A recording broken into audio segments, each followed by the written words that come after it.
Għana segwaċi tagħna u nistedinkom sabiex tisimgħu din il-kelma li l-mulej poġġili f'qalbi biex inwassala il-Knisja u anka lilek jekk m'intix parti mill-Knisja nissuġġerilkom ħafna sabiex tibqgħu hawn sal-aħħar u intom tibqgħu tisimgħuha sal-aħħar għal żgur illi ħatkun kelma illi il-Knisja u pajjiżna għandu bżonn jisma'. Amen? Amen. Mela ħanibdew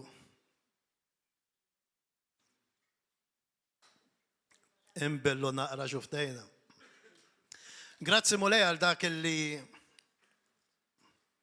dettejt ommi spirituali. L-ewwel net nirringrazzja lill-Alla ta' din l-opportunità illi nista' naqsam il-kelma magħkom għal dal-boħra u minn qalbi nitlobkom tagħtu ċabċipa lill-mulej.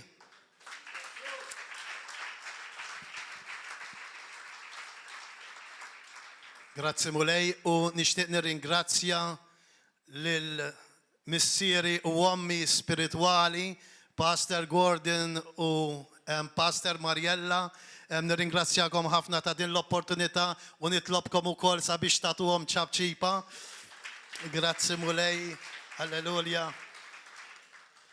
Ħadgost ħafna nisma' dak illi bdiet tgħid Mariella li m'għandux jaqsam xejn ma' dak illi se nippredika llum. Kemm għandna bżonn napprezzaw l-iktar affarijiet illi xi drabi nieħdu for granted, jekk mhux ħafna drabi nieħdu for granted. Jien naf kemm nieħdu for granted li aħna naraw. Imma Alla ħares qatt ħadd f'isem Ġesu ma jkun fuq ħadd u qatt jama, nkunu nafu kemm kellna għalfejn napprezzaw u nirringrazzjaw il-mulej tad-dawl. Meta anke bniedem juġu l-istonku tiegħu, kemm qatt nirringrazzjaw il-mulej, grazzi mulej li kien niżel, li nħadem, li dar. Grazzi mulej, imma meta jkollok uġeħ fl-istonku u ma tkunx tista' tiekol, kemm tapprezza s-saħħa. Xi drabi titqux bija, anke nidħol fit-toilet, ngħidlu grazzi mulej li nista' nagħmel l-affarijiet tiegħi sew. Għaliex hawn min ibati biex jagħmel ċertu affarijiet li huma bżonnijiet. Importanti ħafna nirrealizzaw għaliex Alla japprezza. Japprezza ħafna u waħda mill-iktar affarijiet li għandi fidi fiha jiena li Alla japprezza. U japprezza mhux affarijiet kbar tali aħna nagħmlu. Liċken affarijiet.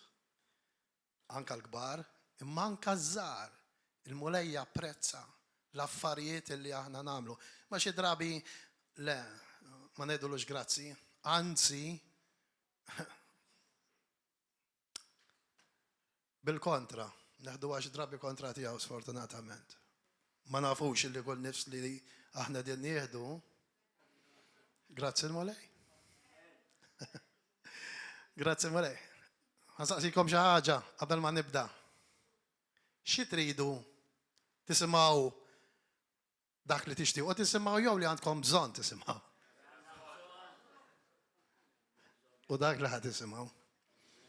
Ħad tisimgħu dak li għandna bżonn nisimgħu għaliex predikatur li xxandar dak li bniedem irid jisma' mhuwiex il-predikatur vera li jkun qed iwassal messaġġ li Alla jridu jwassal. Meta jkun predikatur li vera jrid jagħti glorja l-Alla, irrelevanti jekk in-nies tqumx kontra tiegħu, jekk tħobbux tobgħodu tfaħrux jew le ma mhix differenza.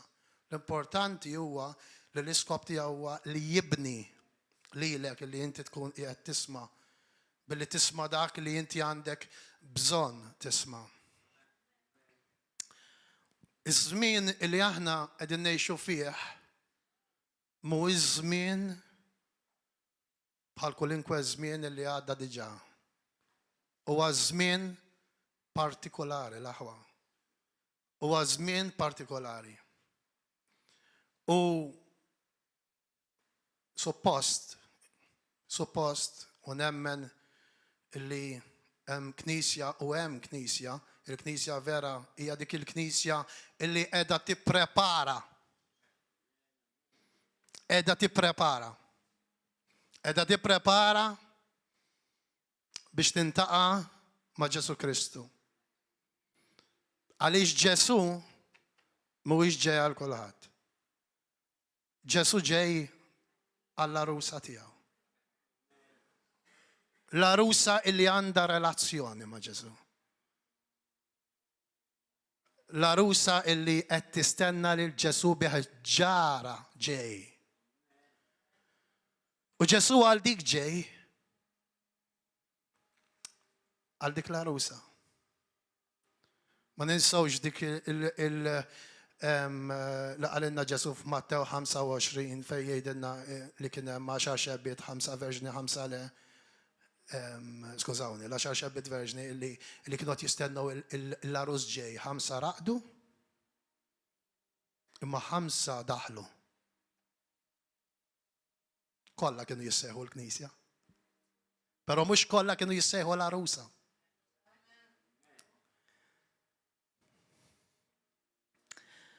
Huwa żmien illi għandna nippreparaw.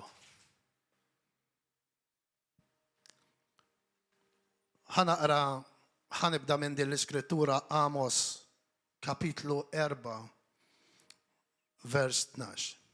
Ma tkunx ċarfejt marra ma naqra ħajjina għalikom. Isimgħu xi jgħid il-mani. Mela dan se nagħmel Iżrael illum. Mela dan se nagħmel Knisja. Mela dan se nagħmel arusa tiegħi. U la darba se nagħmillek hekk ħejji ruħek biex tiltaqa' mal-mulej Alla tiegħek. Ħejja ruħek. Mattew kapitlu 22 vers 1. Ġesu jgħidilhom, intom tafu tfissru t-temp hi. Tafu jekk ikunx ġejri isfel jew ġejri fuq. Imma daw iż-żminijiet minn tawx tirrealizzaw xi żminijiet huma li qegħdin ngħixu fihom. Illum il-Knisja ta' Kristu qiegħda tirrealizza xi żmien aħna qegħdin ngħixu fih. Qegħdin nirrealizzaw. Il-mulej jgħidilna preparaw. Preparaw. Ħafna nies jippreparaw jekk ikunu naf se jiżżawġu. Jagħmlu il-preparamenti tagħhom. Jekk ikunu ġejn il-mistednin għandek, tipprepara. Tnaddaf sewwa iktar mis-soltu. Tipprepara l-ikel lill-bies tiegħek. L-istess anka jekk inti tkun sehran xi ħadd, tipprepara. Tipprepara għaliex xi ħadd stiednek biex tmur tikol għandu. Preparazzjoni. Biex tiftaħ business. Tittamel il-preparamenti tiegħek. Anka biex niġu hawn. Rridu nagħmlu l-preparamenti tagħna. Imma ħankunu onesti. Qegħdin nagħmlu preparamenti għal dak il-jum illi se niltaqgħu ma' Ġesu Kristu.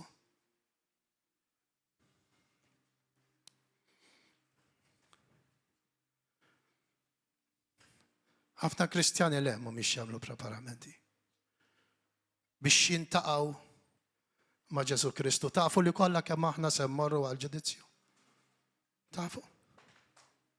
Tafu li jista' jkun xi ħadd u minnu qed jismani jew jista' jkun si oħra ħajidher quddiem Alla għall-ġudizzju. Tafu.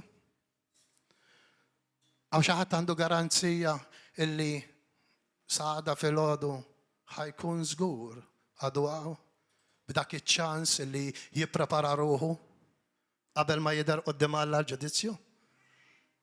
Fil-ktib ta' Lut, kapitlu 9, kif nissezba kapitlu 9 vers 28, jgħidilna u hekk kif inhu miktub il-bnedmin għandhom imutu darba biss u wara dan isir il-ġudizzju.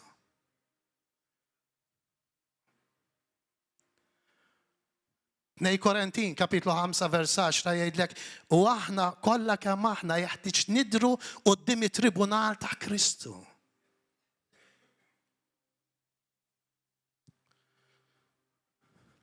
Jekk toqgħod taħseb naqa' tgħix ġurnata b'ġurnata. Għejx illum daqs li kieku għada mhuwiex ġej għalik. Imma sfortunatament parti mill-Knisja u mhux qed nitkellem issa dik jew l-oħra qed nitkellem għal kulinkwa dominazzjoni x'ma ddollix din. Denominazzjoni, thank you. All right? Kemm qed tipprepara biex tintaqa' ma' Ġesu Kristu? No, mhijiex. Mhijiex. Parti kbira mill-Knisja daraqda kbira ma tantx ħanajja ta' x'inqajjimha.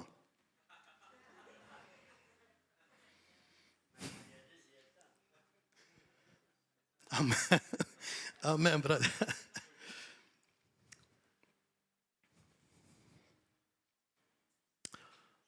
Ħammorru fi skrittura illi hija familjari magħna il-Kristjani. Mattew kapitlu 7 vers 14.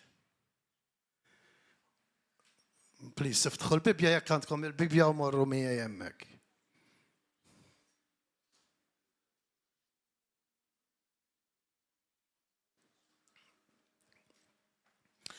Kif diġà għedtilkom, mhux dak li trid imma dak li għandek bżonn ħadd tisma'lhom. U dan mhux xi ħaġa li aħna qegħdin niġġudikaw xejn minn dan. Min jien biex niġġudika.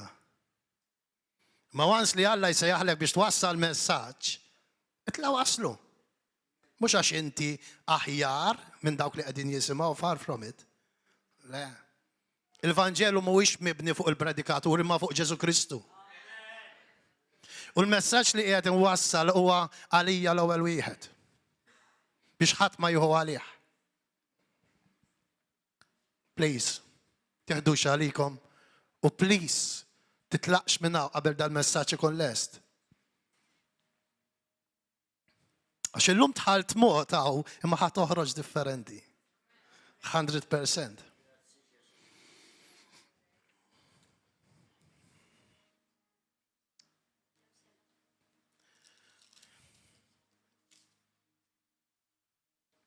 Seba' 13, xettilkom 14.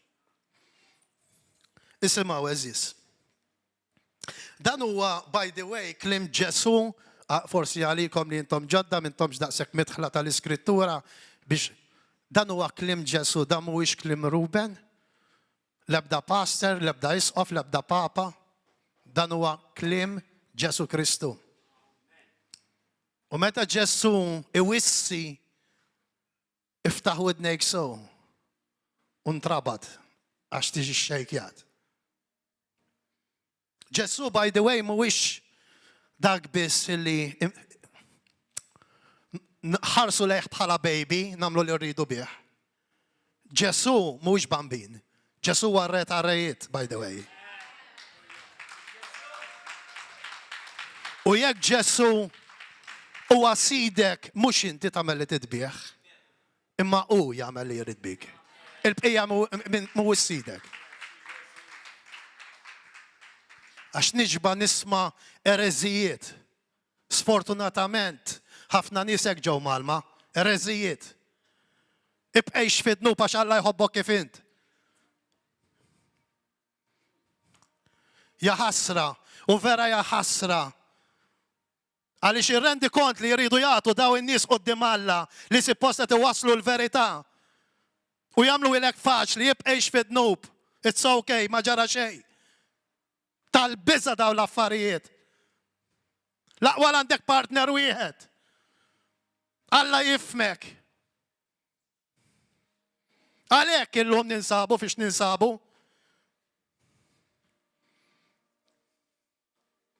Ħobni u obodni, għamel li trid. Imma l-verità qiegħed ngħidlek mill-kelma tal-mulej. Għaliex minnu vera ta' Kristu ma jagħmilx kompromessi ma' dnub. Isimaw kliem Ġesu Kristu. Għaddu mill-bib id-dejjaq. Għax wiesa il-bib u spazjuża it-triq li tieħu għat-telfin. U ħafna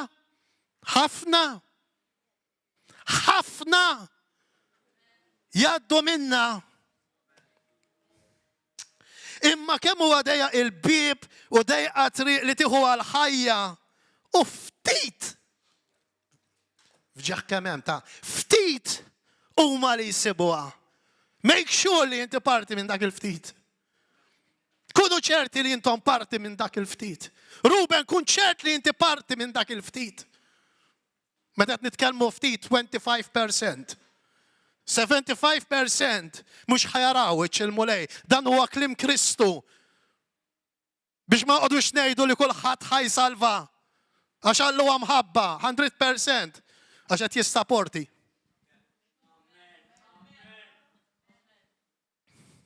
Għaddu mill-bib id-dejjaq.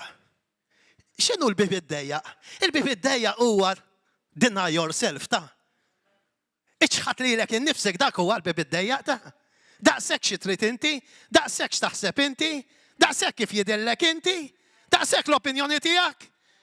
Il-bib id-dejjaq iċħat lilek innifsek. Ejt le għal dak li moħħok irid. Issa jtiva għal Ġesu Kristu. Dawk huma l-ftit li ħajjidħlu fis-salna tal-Alla.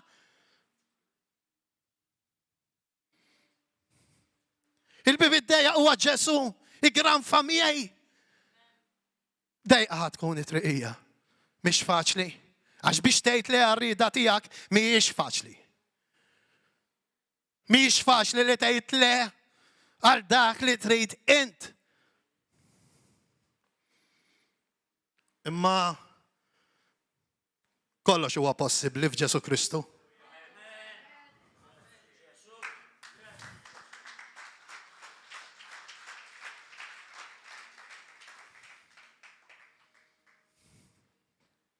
Jesus.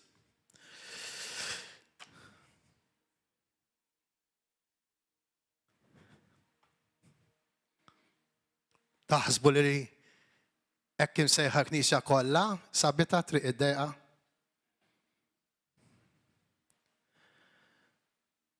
Għaw min fiċ-ċirku tal-familja tiegħu għadu ma sabx triq id-dejqa. Għax iktar jinteressani kif tħares lejja l-familja milli dak li jrid minni Ġesu Kristu. M'intix fi triq id-dejqa. Jekk l-ewwel poġġi l-familja, kemm rajna, kemm smajna nies. U kemm rajna nies jiġu jitilqu għaliex għax it-sija għandna naqgħod li ħanaqtek mill-wirt jekk tibqa' tmur hemm. U telqu għax it-triq id-dejqa ma rnexxilhomx isibuha fiċ-ċirku tal-familja. Għax qed jippersegwitawni ommi u missieri. Għaliex inbdilt, għaliex sir stramp. Allura nagħmel bħal kalamajonte. Skont il-kulur li nkun fuq u nibdel il-kulur. Ekku huma ħafna Kristjani, I'm sorry. Kalamajonte.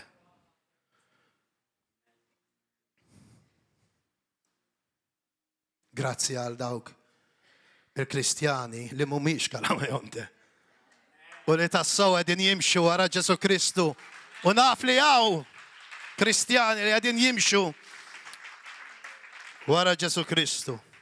Hawn min ma sabiex it-triq id-dejqa fuq il-post tax-xogħol.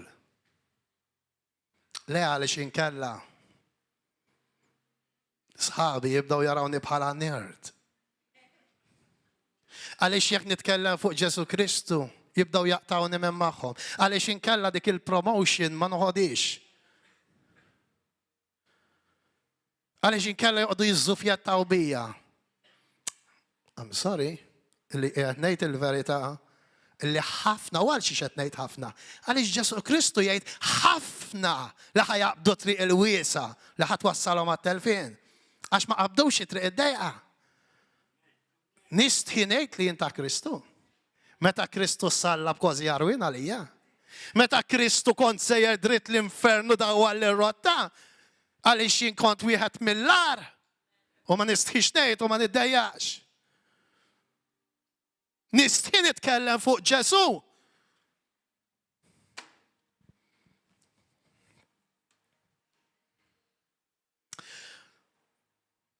Għaw min ma sabx triq id-dejqa fej jidħol il-vizzju.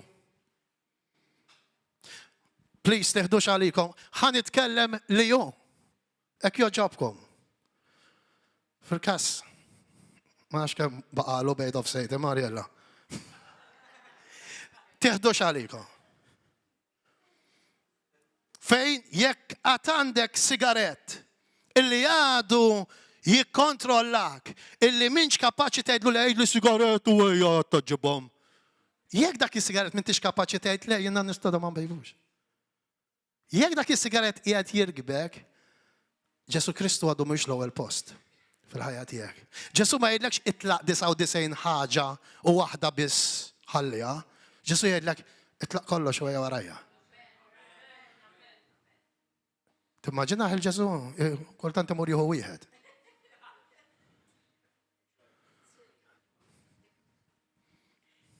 Jistemaw tadda, ma mumiex. Jidispeċina ngħidlek. Please, jekk int persuna li għadek fil-vizzju ta' droga u inti imwielet suppost mill-ġdid u tgħidli ibsa biex taqtaħħa droga. Nothing is impossible through Christ Jesus. Għadek ma tajtix għax inti għadek meċ le. Ma tistax, kif tista' bħala Kristjani wilet mill-ġdid, once li Alla jaħilsek inti ħieles. Tista' tgħid le. U aħna, grazzi mulej f'din il-Knisja, rajna nies illi jiġu jagħtu ħajjithom il-Ġesu li u ilhom żmien mhux jieħdu l-kok ta' jgħaddu l-ismek. U jaqtawa, ċum pum paq. Għaliex għax vera rridu jimxu wara Kristu. Għax vera rridu l-Ġesu Kristu. Tgħid li di mhix imħabba brother mela x'inhija. L-imħabba dini li ngħidlek il-verità. Kull ħaġa li għadha qed tikkontrollak. Kristu mhux l-ewwel post f'ħajtek. Jekk tgħid li jien għadni fil-vizzju tax-xorb, kultant darba f'sena immur nisker sakra ta' imma tajt m'għadniex bħal qabel kull xahar. Tisker sakra. Kristjan, tevanġelizza, tisker sakra. Ġifieri inti flok tajtu ġismek kollu għal dejjem, tajtu ġismek kollu, imma mbagħad ġurnata minnhom toħodulu lura. Tista' tagħmilha di.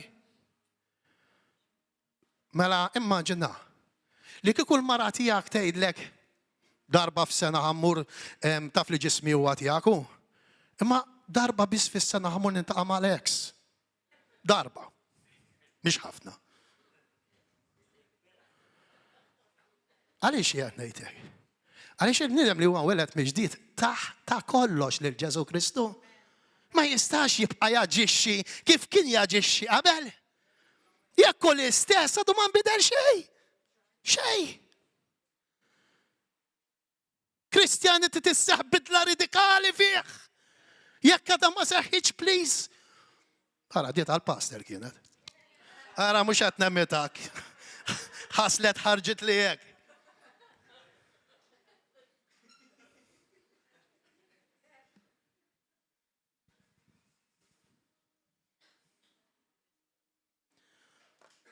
Tista' taqtaħħa droga. Tista' taf xi tagħmel? Tgħid daqshekk ħa droga. Għaliex Ġesu Kristu huwa sidi mhux id-droga. Għaliex Ġesu Kristu jikkontrollani mhux id-droga, mhux l-alkoħol u l-ebda vizzju laqas is-sigaret. Għalhekk hemm żewġ tipi ta' knisja u għalhekk 5 jidħlu 5 jibqgħu barra għax ma tawx kollox lil Ġesu Kristu. Nħobbkom u ngħidilkom il-verità. Min ma sabx it-triq id-dejqa għandhom seatbelt is-siġġijiet? fejn tidħol il-politika. Fejn tidħol il-politika, għaw minn għadu ma sabx jitriddeja. Tgħix kemm nħobb il-Ġesu, tgħix kemm nipprietka lil-Ġesu, tgħix kemm nħobbu lil-bambin. U fil-għaxija qabel norqod nitlob, fil-għodu nitlob, inxandar il-kelma ara ma tmiss il-parti tiegħi. Sorry, il-verità. Għaw nies li suppost qed jirrappreżentaw il-Kristu ara ma tmissilhomx il-politika. Mhux għax titmiss il-politika, imma jekk min ikun fil-gvern immur kontra l-prinċipji ta' Kristu, ma tistax inti tibqa' tfaħru. Ma tistax tibqa' tappoġġjah. Ġara x'ġara u ġej mill-liema familja ġej. Ma tistax. Eċħat lilek innifsek. Titisib itri id-daj, eċħat lilek innifsek. Eċħat il-partit li dejjem ħabbejt u ożejt u biss kull meta telqa fil-gvern. Eċħdu, jekk qed jiġħad lili.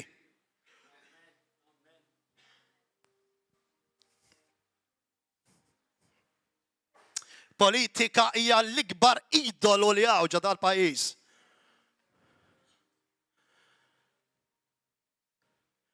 Sib Kristjani li titfax titfa' jagħmlulek like, ara ma semmix il-partit. Ara ma semmix il-partit. Ma jafux imqarqam, sorry. Illi li għandhom idolu qudiem għajnejhom ma jistgħux jaqalgħuh. Għaliex? Għax Ġesu Kristu għadu mhux l-ewwel fil-ħajja tagħhom. Għadhom ma sambux it-triq id-dejqa dawk li huma reliġjużi. Reliġjużi, għalikom li intom ġodda, m'għandix ħin nispjega x'differenza hemm minn reliġjon għal bniedem vera li għandu relazzjoni ma' Ġesu Kristu. Però reliġjon mhijiex relazzjoni ma' Ġesu. Reliġjoni hija tradizzjonijiet magħmula mill-bniedem li tħaddan u tagħmel u tiċċelebra festi u ma nafx ma torganizzax. Imma l-qalb tagħha mhix wara Ġesu. U tgħix kemm issib minnhom jgħajruk. Kif taqbad tgħid il-verità. Kien hemm xi ħadd waqt li qiegħed nevanġelizza li kien qiegħed itella l-istatwi ġewwa Għawdex, qalli int ħatejt lili. Qalli int tgħix kemm inħobb il-mulej, qalli jiena nerfa' darba fis-sena. Qalli inti ma tafx nagħmel hawn jien. Għalli mara nix naħdem biex waħħallar bli. U ġibida bil-Madonna, għetlu ekku tħobbu l-mulejja ipokrita.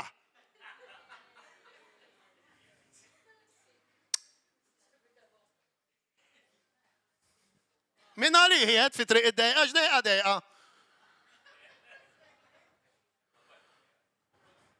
Highway dik.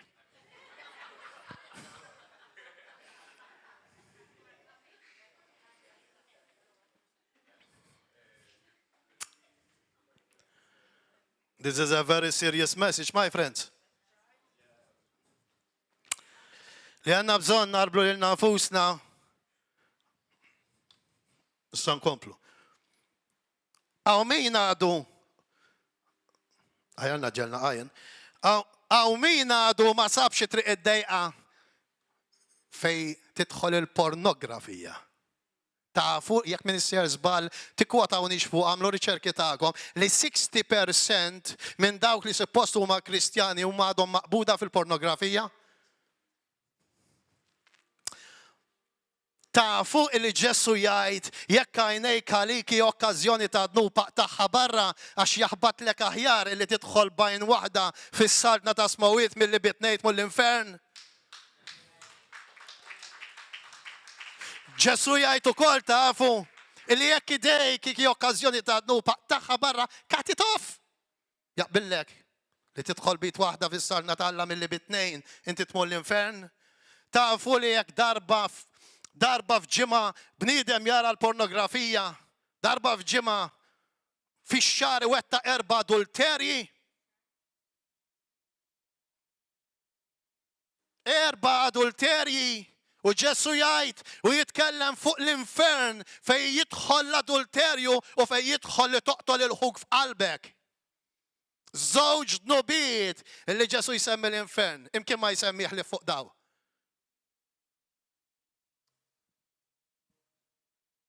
Sipi triq id-dejqa kif għadek fiċ-ċans.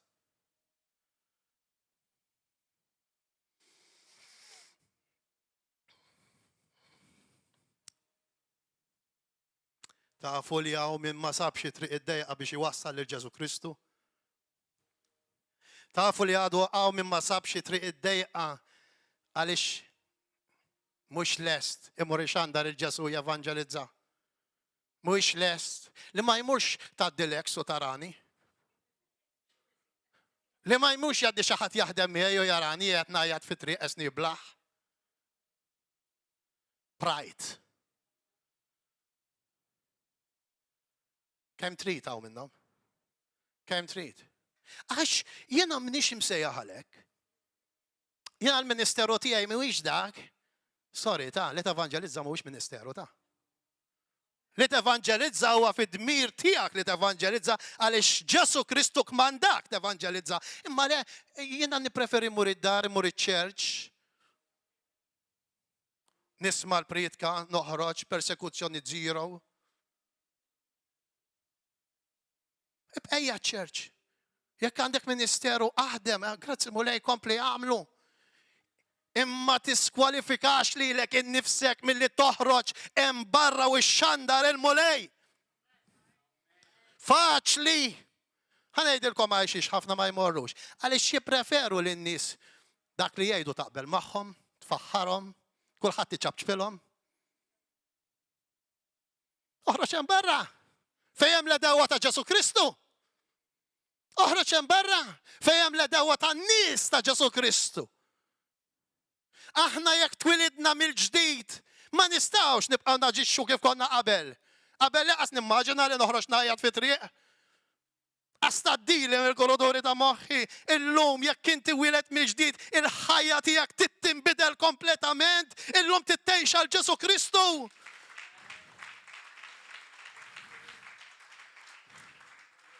Tafu kemm nies hemm barra hemm bżonn li jisimgħu il-Vanġelu.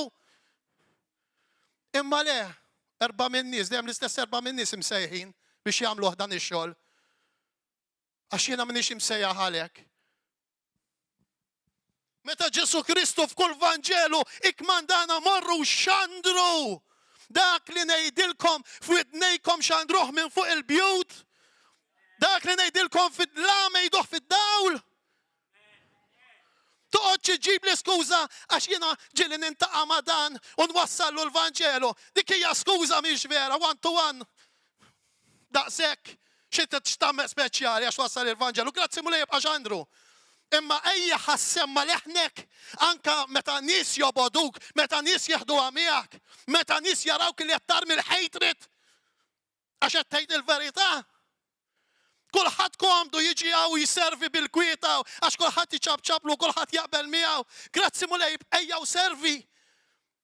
Imma l-kman ta' Ġesu Kristu morru xandru l-Vanġelu, morru sibu l-naġa l-mitlufa. Min qed jagħmilha?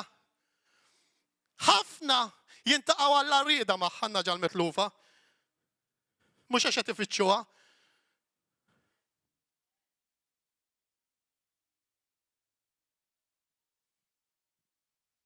Hemm nies qegħdin fit-triq ta' telfin, it-tort tan-nies li suppost qed ixandru hemm barra u mhumiex jagħmlu dan ix-xogħol.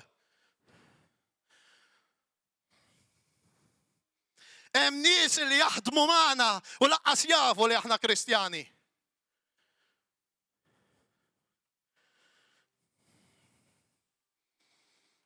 X'tip ta' Kristjani.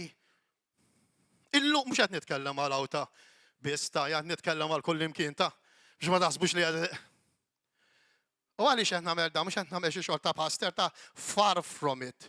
Jiena nemmel il-mulej jaridni nevanġelizza. U fuq dak nista' nitkellem. All right. Però Ġesu Mattew 7:21 jgħidilna mhux kull min jgħid li mulej. ħajidħol fis-saltna ta' missieri. Imma min jagħmel dak li jekk m'għandek missieri. X'hekk m'għandek, mur evangelizza. Mark 16, morru xandru l-Vangelu maġnus kollha. Kull min jemmenu jitammet isalva. Għandek Matthew kapitlu 10, għandek Matthew 28 fej Ġesu qiegħed jibat. Morru xandru, għax nistħi, għax ma ninqalax. Għadek ma mietxa li kien nifsek itlob l-Alla, itik il-qawwa. X'ma tinqalax.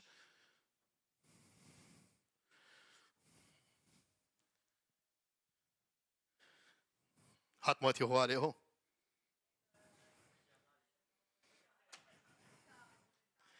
Itlob il-mulej. Mulej! B'dik il-ħeġġa jtulu da. Asnafhom, I'm sorry, ma għax minn indom. Ma nafx. Tafu kemm intilfu nies ħabba fikom. Assalvajtu intom it's okay kollox. U l-immu dak il-Kristjan jekk inħarsu lura li ma ġiex ippersegwitat għaliex kien ixandar. Fejn il-Knisja l-lum li qed tiġi persegwitata? Jekk m'intix qed tiġi ippersegwitata, m'intix qed nitkellem għal dawk li għadhom ġejjin ta' jew milhom xew, jew nkella milhom f'dik il-Knisja jew fl-oħra. Qiegħed nitkellem għal nies li suppost ilhom jaħdmu u jiġu persegwitati għaliex Ġesu jgħid bħalma persegwitaw lili ħajpersegwitaw lilkom. Bħalma ħarsu l-kelma tiegħi ħarsu tagħkom. Għaliex il-qaddej mhuwiex aqwa minn sidu. Mela allura inti jekk m'intix qed tiġi persegwitat. Inti aqwa minn sidek. Mela xi ħaġa ħażina hemm. Mela xi ħaġa ħażina tagħmel. Simple as that. Ejja nkunu m'għandix bżonn ħafna skola. U mnalla x'jiena m'għandi skola. Hija loġika. Hija loġika. Once li twilit mill-ġdid, once li Ġesu Kristu salvak, xammar il-kmiem. Ejja ħanaħdmu. Kemm vera twilidna mill-ġdid. U llum il-ġurnata inħobbu lill-Alla bħalma kienu jagħmlu Mixrak Bendigo illi kienu lesti biex ma jiexħdux il-Alla jiexħtuhom fil-forn tan-nar.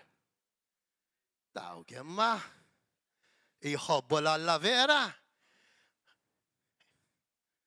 U ħanaħseb fuqha jekk kienx lest nagħmelha jien. Mhix faċli. Ma vera nħobbu il-mulej. Lesti li naraw il-forn jaqbad tal-4 darbiet iktar minn normal u jgħid li jekk inti ma tinżilx għal kubtejk qudiem din l-istatwa, għat ispiċċa dak il-forn. Imma kienu lesti jibqaw waqfin.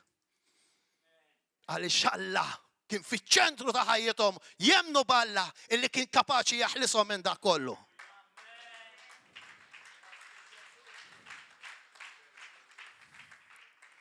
Għandek il-Pawlu l-Apostlu l-ħajja tiegħu inbidlet il-ħanina miskin. Min xi xadda, jekk taqra kemm qala, kemm sawtuh, kemm qafluh il-ħabs, ħaġruh, qatluh, għax imbagħad jgħidlek illi naf wieħed jiena li 14-il sena ilu kien meħud quddiem Allek u x'bil-ġisem jew mingħajru jien ma nafx. Dak għalih kienet jgħidha. Hemm probabilità meta ħaġruh jgħidlek ħasbuh mejjed. U l-mulej reġa' lura. Dawk nies, mela x'mislek il-politika timmolla? Mela x'imiss ir-reliġjon jimmollaw? Dawk nies, Pawlu l-Apostlu, Pawlu spiċċa rasu maqtuwa kien jafni xi se jgħaddi. Għal Kristu worth it. Worth it. Anzi nixtieq immur nittaqa' miegħu għadni jew ħabba fikom jgħidilhom. Worth it. Pietru, għallhom le xi salbuni bħal Ġesu dawruni ras il-isfel. Aħna bħalhom daw il-Kristjani. Għallhom dawruni ras il-isfel, immaġina dam salla bid-dem niżel għal rasu u sakemm ġie biex imut miskin, Għandek il-Mattew l-istess ġie maqtul. Dawk huma Kristjani Alla nkunu bħalhom. Dawk vera ħabbu lil Ġesu Kristu. Dawk vera ta' spina. Hekk għandha tkun il-Knisja tal-lum. Għax li kieku l-Knisja tal-lum hija hekk. Pajjiżna mhuwiex biex jinsab. U tortana li l-Knisja li pajjiżna jinsab biex jinsab għaliex maħniex biżżejjed nagħmlu xogħolna. Mhix qed nitkellem għal kulħadd għax grazzi mulej naf li hawn min jagħmel xogħlu. Pajjiżna qabad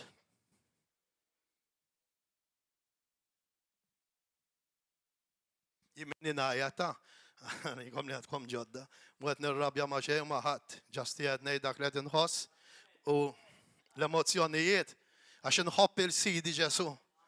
Mux għax jim perfett, minix perfett. Imma nħobbu l-Ġesu. Nħobbu l-Ġesu. U noħroċ hemm barra nepriet għax nħobb lilu. Xej iktar minn hekk. Kieku kellek tgħid li toħroġ hemm barra li, imma ħantik oħroġ hemm barra, ħantik 100 euro kull darba toħroġ ngħidlek żomma l-100 euro ma ħareġ imkien nippreferi nibqa' d-dar. Ma nħobb il-Ġesu. Min xi xadda Ġesu. Imqar taħseb naqra minn xi xadda Ġesu biex isalva lilek, ta' by the way, u lili. Għalhekk għadda minn xi xadda, seta' m'għadda minn xejn minn dawk kien jażel il-ħajja kif ħafna llum jażlu l-ħajja flok il-Ġesu Kristu fil-waqt li jgħidu praise the Lord.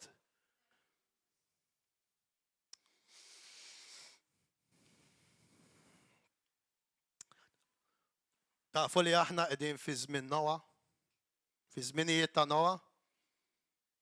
Kulħadd jaf. Tafu ġara fi żmien Noa? Alloġ bu jara id-dinja. Tafu għalfej?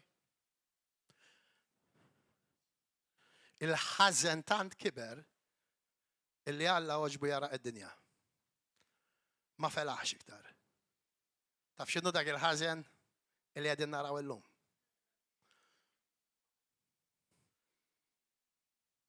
Intom li intom gays, trans, with all the respect, nħobkom u tant nħobbukom li hawnhekk hija komunità illi għaw ammont kbir ta' nies li jgħixu dik il-lifestyle illum Ġesu Kristu bidilhom.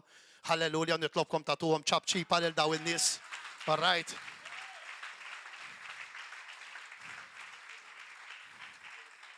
U bħalma bidellilhom irid jibdellilek jekk inti qed tismani xi ħadd qiegħed hawnhekk għadu fil-bidu. Irrid jibdellilek il-mulej Ġesu għalih m'hemm xejn impossibbli. Il-bniedem huwa li jgħid, la twil it-tek jekk ħatibqa'. Għadek ma tafx il-Ġesu Kristu, għadek ma tafx fuq min qed titkellem.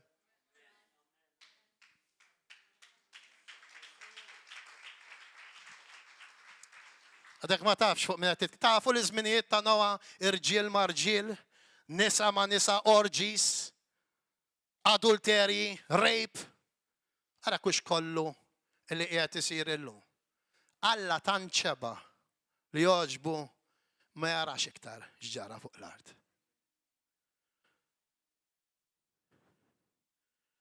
Illum qegħdin ngħixu l-istess żmien Ġesu jgħid li l-aħħar ta' żmien ħajkun bħal żminijiet ta' Noa. U mbagħad Alla tant iddispjaċih. Iddispjaċih li jara d-dinja. Illi qal nagħmel patt li ma nerġax naraqa. U kull darba li jiena nħares lejn din ir-rainbow, jien niftakar fil-patt tiegħi u ma nerġax neqrida. Ara jekkux l-istess rainbow li qed tintuża llum iż-żminijiet ta' Noa.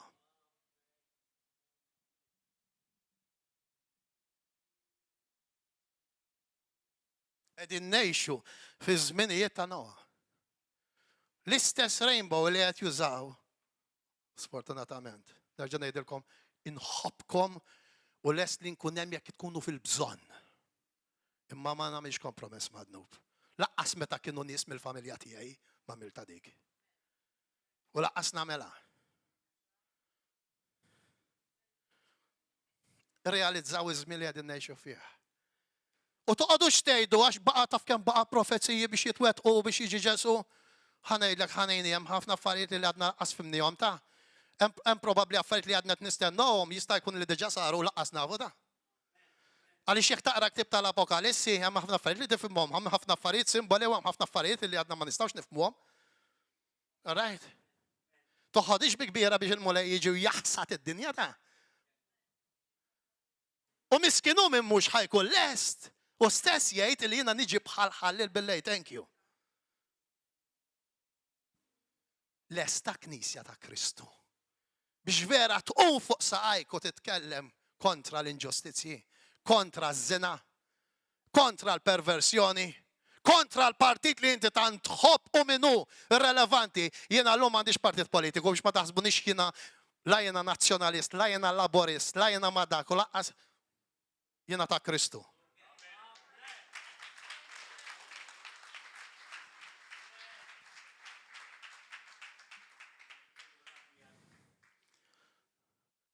Alla kien iddispjaċut li kien ħalaq id-dinja minħabba l-ħażen.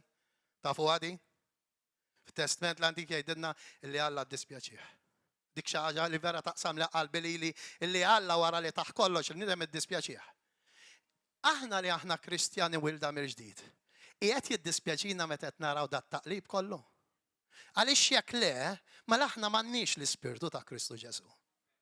Jekk jiena ngħid jien ma jinteressanix x'qegħdin jagħmlu dawk, jagħmlu l-iżżik iridu, mhux ħajjithom qegħdin jgħixu. Imma hawn min jgħidha. Hawn min jirraġuna b'dak il-mod. Forsi ma jgħidix verbalment, imma l-attitudni tiegħu hekk turi. Għax ma jagħmel xejn.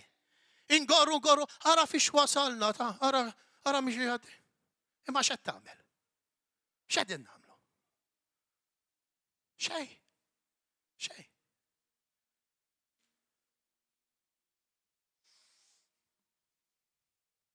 Xejn. Jekk aħna mhux qed jiddispjaċina, u jekk jiddispjaċina, by the way, mhix emozzjoni ta' xammar il-kmiem. Jekk mhux qed jiddispjaċina, mela something is wrong. Xi ħaġa ħażina fina. Hemm xi ħaġa, check yourself. Mur ara intix vera truly born again. Ma jistax ma jiddispjaċikx. Jekk għandek l-istess Spiritu ta' Kristu Ġesu.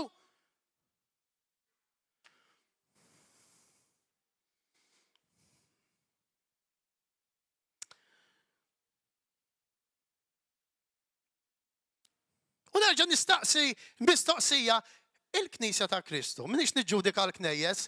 Please, minix niġġudika l-knejjes. Jekk inti issejjaħ lilek innifsek knisja u qed tagħmel xi ħaġa, minix qiegħed ngħid għalik. Lasek, imma jekk inti ħatiħu għalik, mela sinjali ma qed tagħmel xejn. Għax jekk inti qed tagħmel xi ħaġa jien minix qed ngħid għalik. Anke jekk ma taqbilx miegħi inħobbok u nitlob għalik.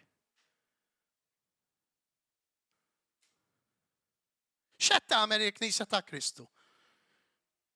Mela, fil-Bibja naraw li hemm storja ta' Ġona. Kulħadd jafa din. Ġona illi Alla batu Ninwe biex iġiegħel il dak il-pajjiż jindem. Nafuha, dan kien pajjiż ta' jekk min issejjer żball kien ta' xi 6,000 ruħ. Dan il-pajjiż ereq fil-ħażen kien. U Alla fettillu jkellem il-Ġona, għallu mur u xandrilhom li jekk ma jindmux jiena ħaneqred dak il-pajjiż.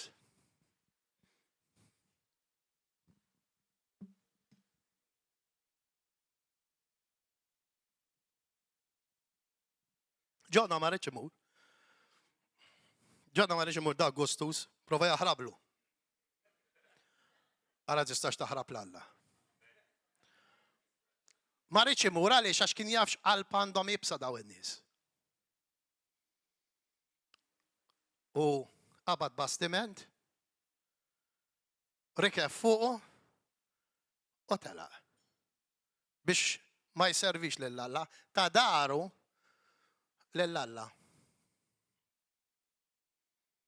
Ġona raqat x'il-kuxjenza meta taqlek dak li tagħmel torqod kif illum hawn ħafna Kristjani reqdin.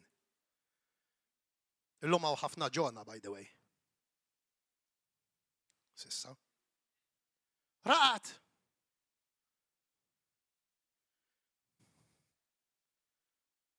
Imma ġara. Għamet mal-tempata kbira. Illi l-bastiment kien qiegħed jeraq. Li twerru kollha kemm huma. U kollha bdew jsejħu lill-Alla tagħhom biex iwaqqaf il-maltempata, però l-ebda wieħed minnhom ma wieġeb. Għaliex Alla wieħed kien hemm dak li jaf bih Ġona. U l-kaptan mar fuq Ġona u qallu: u minn hemm, u għajjat l-Alla tiegħek. Forsi nsalvaw, miti ġettara. Fiex ninsabu. Ġona kien l-uniku wieħed li kien jaf lill-Alla veru. Kemm kien hemm nies talbu l-Alla tagħhom. Ġona kien l-uniku wieħed illi kellu l-Alla veru, kien jaf l-Alla veru, kif ħafna minna llum nafu min huwa Alla veru, U suppost aħna marru nxandru l-Alla veru. U Ġona għallom ħtija tiegħi. Jista' jkun li ħafna Kristjani għaddejjem mal-temp għax qed idawru qed jagħtu darhom mill-Alla għal dak li huwa kmandaħħom biex jagħmlu. Jista' jkun. Għax tgħix minn xi għaddej, għax tgħix kemm qed taħqarni l-ħajja, u għax tgħix kemm. Inti ċert li Alla ma kmandak xi ħaġa biex tagħmilha għadek ma għamiltix? ċert minn dan?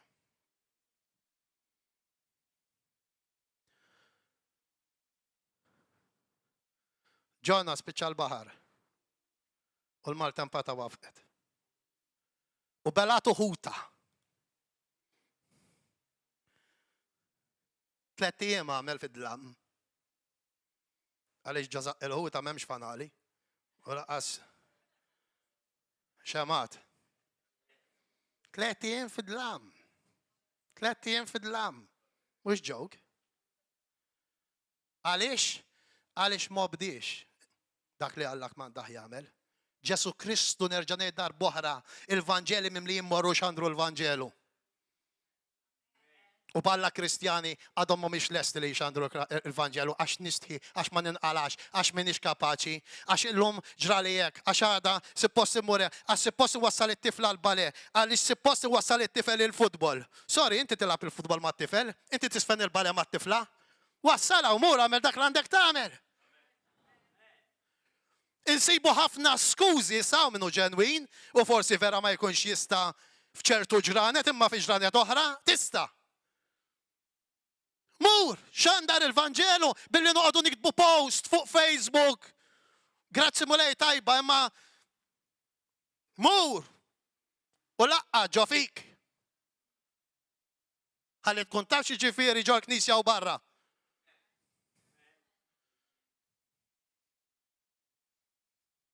Ġona mar u dak il-pajjiż salva. Ma ntix tort immaġina ġo pajjiż bħal dak, kulħadd jaqleb id-dinja ta' taħt fuq tmur inti u tgħidilhom indwu. Dan immaġina tela fuq xi qoċċata. Mhux ma marx qatt isibu one to one. Ifhimni m'għandi xejn kontra min jevanġelizza one to one, grazzi mulej ħajja mhix xejn. Ma dek ma tafx meta xandar live kemm nies isegwuk, meta twassal messaġġ illum għandna l-mezzi kollha biex inwasslu messaġġ, kemm nies isegwuk, kemm nies jisimgħu, ħaniftaħar naqa' f'sidi Ġesu Kristu mhux bija għaliex jiena żiro qaqa mingħajru kompletament. Imma ħaniftaħar naqra fil-mulej biex nagħmlulkom kuraġġ għax kieku mhux hawnhekk ma ngħidux dan. Sempliċiment ġiex videos li tfajt wieħed rawh 220,000 ġie xxerjat 2400 darba. Plus li dawk li jxxerjaw jekk jxxerjaw ħadd ieħor imbagħad dawk laqqas jiġu jidhru. By the way, li ħorraw 90,000 il-messaġġi biex ikunu jafu fuq Ġesu u li jridu jintaqgħu miegħi infaqgħu lill-Facebook. Fawli, noħorġu fit-toroq hemm barra sa stess qabel ma ġejt qed nitkellem ma' nies li jridu jintaqgħu miegħi, jridu jsiru jafu iktar il-Ġesu, jridu jaqsmu l-esperjenza, dan li rridu nagħmlu aħna. Aħna ma nistgħux noqogħdu niġu npoġġu bel-qiegħda biss nisimgħu pritka, noħorġu hemm barra u nibqgħu għaddejjin bil-ħajja normali tagħna, immur id-dar nikol norqod noħroġ mal-partner.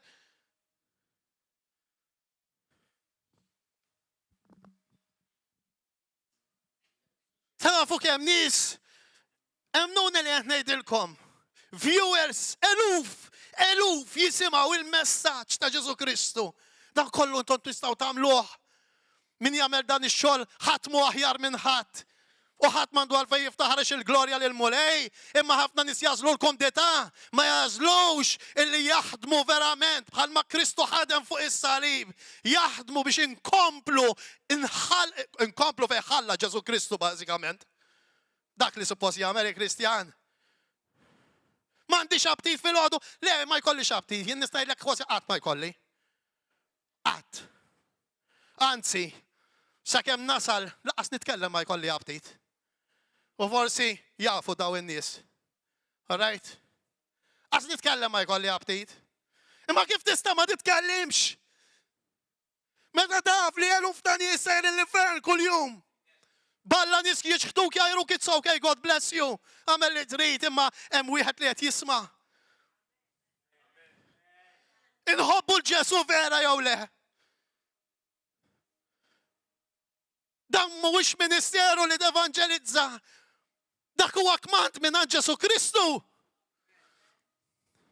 Kemm ħandu umanitaznu, għax tgħix kemm m'għandix nagħmel, għax jiena naħdem, għax jiena hekk għandek ġurnata għandek satejtihom il-Ġesu Kristu. Ingħaqad ma' grupp li evanġelizza, oħroġ semma leħnek aqsam it-testimonjanza tiegħek. Ġesu jgħid ħini dak il-bniedem li meta jiġi sidu jsibu fuq xogħol u qed jaħdem. Ħini dak il-bniedem. Żgur Kristjani aħna.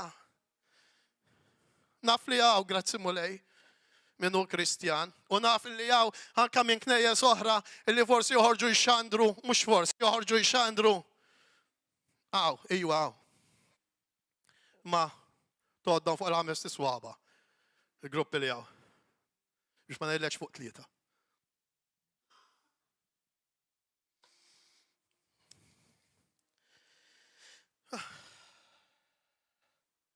Jesus have mercy. Tafu li l-profeti kollha dejjem xogħolhom kien li jevanġelizzaw. Tafu li l-profeti kollha anke fit-Testament l-Antik kollha jevanġelizzaw. Kollha waslu l-aħbar tal-Alla.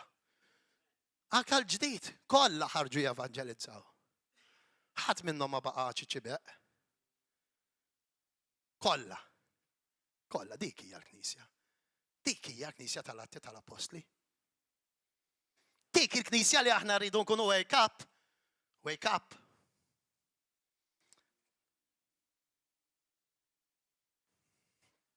Wake up, eżis. Tafu li Malta marida. Ħanejda jien Malta marida. U b'marda illi Alla biss irid jaħlisha minna, marda terminali għandha, Malta nieżla l-isfel. Please, ifmuni. Ufmuni sewwa se ngħid. Jekk aħna maħnissa nsemmaw leħenna, jekk aħna maħnissa nitkellmu, il-gwajla ħanġibu fuq il-ġenerazzjoni li ġejja huwa kbir.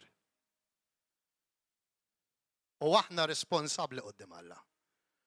Ma nistax nibqa' le mela ma nagħmilx xi video jien mela u jarawni tax-xogħol. Ma nistgħux nibqgħu serin hekk. Jekk vera aħna ta' Kristu. Malta sfrondat. Malta infarka. Ħanejdilkom kif vera Malta spiċċat. Malta marida serjament. Ħarsu lejn il-liġi tal-abort.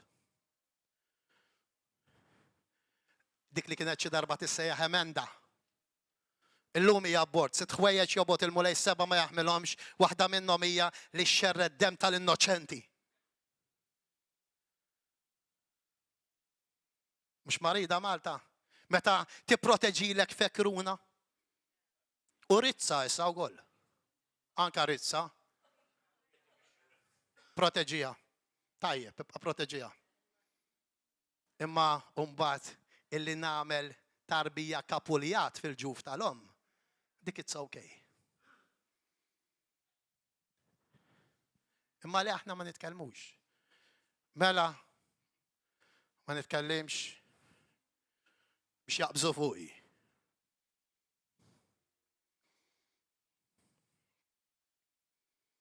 Ħarsu lejn l-iskejjel ta' tfal.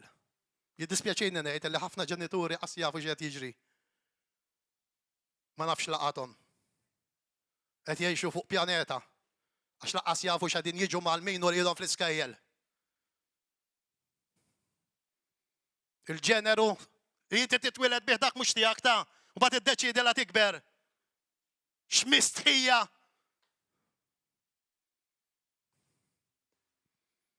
Ta' min imexxi. Morru għaraw x'qed jitgħallmu wliedkom. Da kollu hemm skop wieħed ta' biex għadha bitada naqsu l-ġenerazzjoni. Right? Għax iktar ma ninfluenzaw l-tfal u iktar with all the respect ma jkun hawn gays, inqas ħajproduċu tfal. Din hija aġenda demonika minn qiegħ l-infern. Inħobbok jekk inti gay, inħobbok jekk inti trans, int min int. Tifidniex ħażin, inħobbok. U min qed ngħid xejn kontra tiegħek għax tħossok hekk. X'tort għandek li tħossok hekk. Ma naqblux ma' u li jħed jipprattika, imma x'tort għandek jekk tħossok hekk. Ersaq lej Ġesu, imma tippruvax tifluwenza tfal.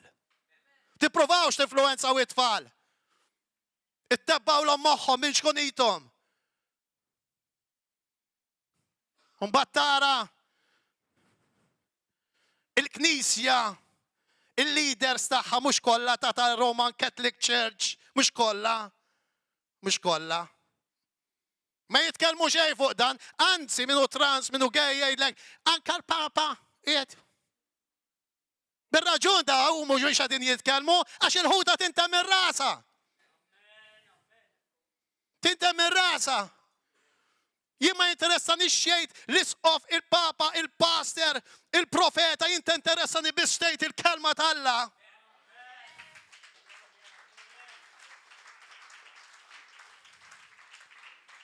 Malta marida, abort, neqirdu tfal fil-mentalità tagħhom, inkisrulhom l-identità tagħhom, frakass ħieħ.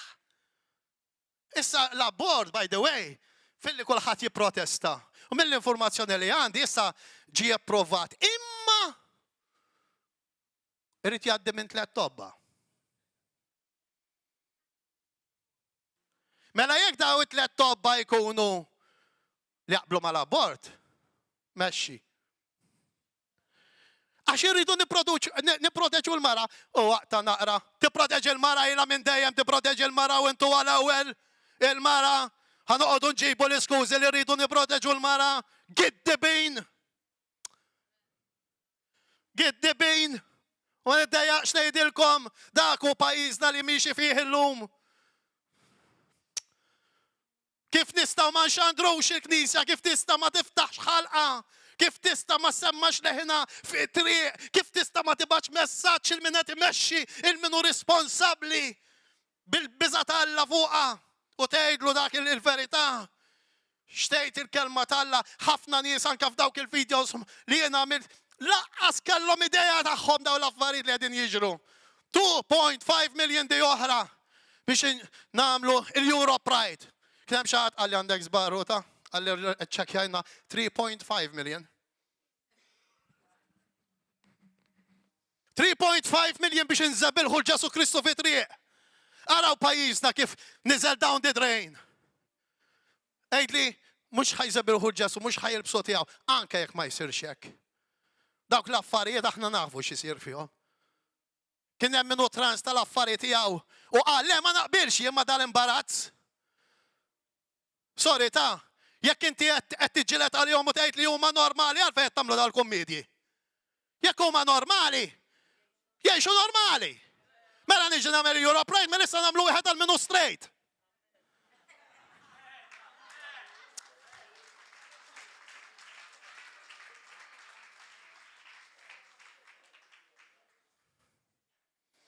Bżieq fit-toroq, skużi għax qed ngħidha fuq il-pulptu. Ħmieġ fit-toroq, mhux in-nies da, għax mela jdawru għalli qed ngħid in-nies ħmieġ. Le mhux in-nies mhumiex ħmieġ. L-azzjoni hija ħmieġ. Biex ħadd ma joqgħod jivvintaw jikwotani ħażin. Meta Proverbs 31 kapitlu 8 jgħidlek tkellem tal minnu bla vuċi. It-tfal li ħajinvolvuhom f'dawn l-affarijiet. Għaliex bl-approvazzjoni tal-ġenituri, sorry. L-approvazzjoni tal-ġenituri. Mela issa jekk inti ġenitur tista' tinżar minnu toqgħod tisfen quddiem ibnek jew bintek. Għax mhux tiegħek huma bl-approvazzjoni tiegħek.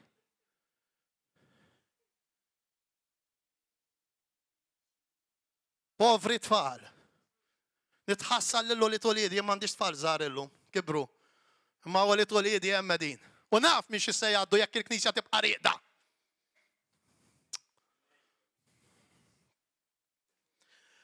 Malta marida, x'ingħidu għall-barranin? Minix razzist, please, tifhmunix ħażin. Minix razzist. Minix. X'ingħidu għalihom? Naraw naqra xi qed jiġri. naraw x'qed jiġri. Ħadu xogħol il-Maltin. Pajjiż mifquħ bil-barranina u l-popolazzjoni kważi daqs il-popolazzjoni Maltija. Kull fejn tmur, jekk hux l-isptar, jekk hux f'xi stabbiliment, kull fejn tmur tiddilja mal-barranin. Fejn hu l-Malti? Ġara ħadlu xogħlu. Ħadlu xogħlu l-barrani, minix razzist, please. Imma dak li ma niflaħx nerfa' ma nerfawx. ġara. Pajjiż infarrak trafik, laqas tista' timxi mkien. Laqas tista' timxi mkien. Il-barrani qed jinvadi Malta. Tafu li Alla waħda mill-affarijiet li kien jikkastiga lil poplu tiegħu hija billi ħallih jiġi invadut mill-barranin. Alla, weħed mill-kastigi, meta l-poplu tiegħu kien jitlaq il-liġijiet tiegħu, kien jikkastigahom billi ħallil min jinvadihom. U jieħdulhom arthom. Hekk qed jiġrilhom. Right? Hekk qed jiġrilhom.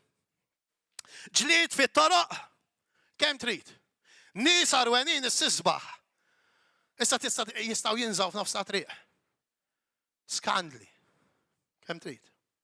Swat fuq il-Maltin għadna kemm rajdna bniedem wiċċu mfarrak. Mar jaqla lira l-familja. Barranin, daħal ħadlu xogħlu. Mhux tal-li ħadlu xogħlu, tal-li jsawtu wkoll. Hekk ġejna. Pajjiż marit. Dejjem niżel l-isfel. Għaliex jista' jkun għax il-Knisja mhix qed tagħmel xogħolha. Knisja mhijiex li niġu ċiċibeq. Knis joħroġ kontra l-ħażen, iqaf kontra d-dnub. Semma leħnek tkellem, inżel fit-toroq. Għax namlu l-protesti ħabba l-barranin. Le. Pajjiżna mhux protest għandu bżonn il-Ġesu Kristu, għandu bżonn illi għajjat il-Ġesu Kristu. Alla jgħid fit-2 Kroniki u jekk il-poplu tiegħi ifittex il-wuċċi, jitlobni, isum, jindem, jiena nisimgħu mis-sema, naħfillu d-nobiet u nfejjaqlu l-artu. Artna bye. Artna spiċċat.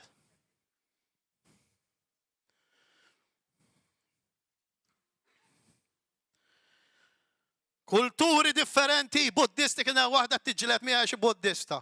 Ku buddista, jena Ġesu Kristu r-reti, eh? Ku buddista. Ħallit ummija u meta jerġa' jqum. Ku buddista. Buddisti minn kollox.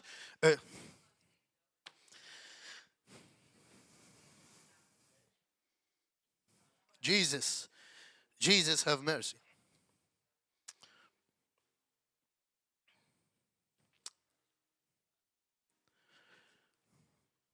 Nixtieq nagħmel appell l-Knisja ta' li knejjes kollha. Please, isimgħuni, jekk vera tħobbu l-ewwel il-Ġesu Kristu u t-tieni jekk tħobbu lil-uliedkom u l-ulied uliedkom, oħorġu minn dawk l-erba' ħitan li tintaqgħu fihom u morru xandru barra. Morru iftħu fomkom barra. Kemm nixtieq illi nara Kristjani barra jwasslu l-messaġġ kull fejn immorru. Hemm bżonn il-good news pajjiżna. Morru xandru għal ħares daw il-ħitan jaqbdu jwersqu. Għax l-ewwel ma jgħidlek hominem, iġri barra mur. Please morru xandru, ġibu qudiemkom lil dawk it-tfal tagħkom, it-tfal ta' tfal tagħkom, mhix se jgħaddu jumejn oħra. U ngħidlek aqqas. Kristjan ma jibqa' dal-pajjiż. Dat jiġi Mużulman. Jekk nibqgħu mixjin bir-rata li mixjin. Diġà f'ċertu postijiet neħħi dik, neħħi l-oħra, ma tistax ma tagħmel hekk, ma nistax indaħħal perżut jiena fis-sandwiches ta' tfal għaliex hemm il-Musulmani u ma jeklux il-majjal. Imma hekk qed jiġri. Qed jinvadewna għaddiju l-valuri li ġejna mrobbin fihom mis-sirijietna kemm ħadmu stinkaw għal dan il-pajjiż qed nitilfuh. Għaliex? Għax min suppost jitkellem ed jibqa' sieket. Ftit hawn li jitkellmu. Ftit.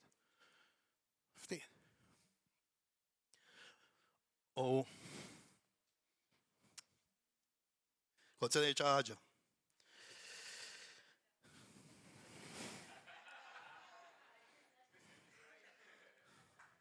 Tafu xiex minn da kollu l-ħmiċ li semmejt? Mux għadnis, nerġa' ngħid. Tafu xiex l-ħmiċ? Li għall-ewwel darba fl-istorja ta' Malta u Għawdex, il-Partit Nazzjonalista u l-Partit Laburista jaqblu flimkien. Fejn jidħol l-abort. Għaliex meta ġew biex jivvotaw persuna waħda biss kien hemm ivvotat kontra. Hija kulħadd ivvota favur. Fejn jidħlu l-liġijiet tal-gejs. L-oppożizzjoni taqbel mal-gvern. Qatt ma ġraw dawn l-affarijiet. Anke jekk tagħmel l-ilma jisfen, toħroġ għalik l-oppożizzjoni minni. F'daw l-affarijiet li qed imorru kontra il-kelma tal-Alla qed jikkoperaw. Tafu għal xiex? Isimgħuni please, guys. Ara ma taħsbux li qed jagħmlu dawn l-affarijiet għax iħobbukom ta'. Qed jagħmlu dawn l-affarijiet biex iżommu s-siġġu tal-poter ta'. Right. Għax hawn ammont kbir ta' nies li huma gays, inkluż il-familja tagħhom, li jivvotaw. Meta tasal l-elezzjoni il-dawk li qed ituhom il-liġijiet. Allura in-naħa l-oħra ma jaqbilx toħroġ kontra. Biex hekk hu. Ma jimpurtax li noħroġ kontra Alla, imma le dawk ħaqhom intuhom il-liġijiet. Mhux qed ngħid ittihomx liġijiet. Jew tihom liġijiet, ma kif inti qed taqbel fejn qatt ma qbilt? X'hemm qed jistona hi? Il-gay pride taħseb illi għax iħobbukom ħajamluh da l-Euro Pride. Dak kummerċ qalbi. Dak li qegħdin jaraw mela biex ililkom ipaxxukom. U biex iżommu fejn hu medin. Fis-siġġu tal-poter. Xi jħobbu. Qas lilhom innifshom ma jħobbu għax kieku jħobbu lilhom infushom l-ewwel ma jġibu l-ewwel l-Alla. U mbagħad il-pożizzjoni tagħhom. Imma qas lilhom innifshom ma jħobbu. Aħseb wara lilkom, with all the respect.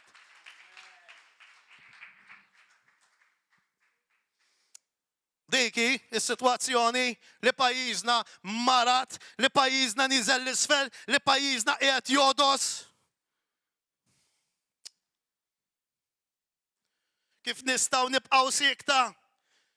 Meta tara pajjiż intela bis-satanisti, is-sisbaħ anke Luċiferjani ta' u nagħtuhom il-pjattaforma biex jitħattu jesprimu twemmin tagħhom fuq stazzjonijiet partikolari. Right? Ħalli jitkellmu satanisti, Luċiferjani, by the way, daw ma l-istess ta' Luċifru huwa Satana. Right?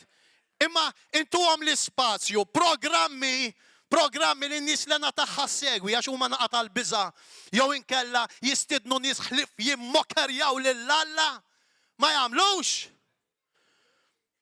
Ma rridx insemmihom bisimhom il-programmi biex ma nagħmilhomx riklam daw in-nies. Ma jistidnu l-ħadd ħlief nies li jgħidu kontra Alla. Tal-biża' minn, tal-biża'. Tal-biża' programmi daw, mhux wieħed. Hemm żewġ programmi partikolari. Unbat kien hemm xi ħadd qal li ħa nipprova nirranġalek, brother, għalli ħadd mur ix-xandar iġġeżu fuq dal-programm. Waħda li tieħu ħsieb dawn l-affarijiet qagħdlu dawk diġà lesti taħi. Kien hemm ieħor prova jmur jirranġali biex immur fuq il-programm tiegħu. Qallu ma nixtieq saġerazzjonijiet taħi. Imma mbagħad biex nitkellmu fuq Satana u Luċifru, hemmhekk impoġġuhom fuq is-siġġu, biex nitkellmu fuq l-Iżlam, impoġġuhom fuq is-siġġu. Mux marit pajjiżna. Mela mis-satanisti tista' tuħu xi ħaġa tajba. Mela mill-Luċifru tista' tuħu xi ħaġa tajba.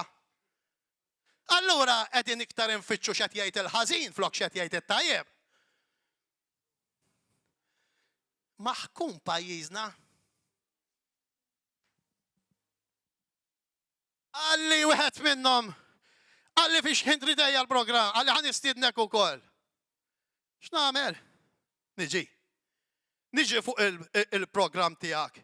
Meta kull darba li nitfa' xi ħaġa fuq Ġesu Kristu li ftajjarni u taqla li tagħmel ma tagħmilx. Ħaniġi fuq il-program tiegħek jien.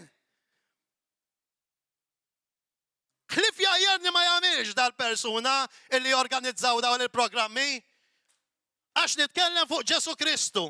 Jistiden nies jiktbu fuq il-Bibja, jiktbu da assolutament jiktbu fuq Alla li qalbi niktowili. Mbagħad ikun hemm Kristjani, with all the respect, please Jesus, tkellem minn fommi, illi mhux talli ma jikkoperawx maħutom li qegħdin jaħdmu għal Kristu, talli jikkritikawhom quddiem in-nies tad-dinja. Għax mhux hekk iridu daw tpoġġi magħhom, tittifhimhom, tispjegalhom. X'tispjega? X'tispjega dawn l-affarijiet? Daqs kemm kien jispjega Ġesu Kristu lil Fariżej. Titpoġġi magħhom, titħobbhom, iridu nħobbuhom mela tajjeb, mela lin-nies tad-dinja li qed jiktbu fuq Ġesu Kristu, li qed jiktbu fuq Alla, dawk inħobbuhom. Imma lil ħutek fi Kristu tħobbhomx, dak oħroġ attakkhom fuq Facebook quddiem in-nies tad-dinja. Shame on them. Jajruk.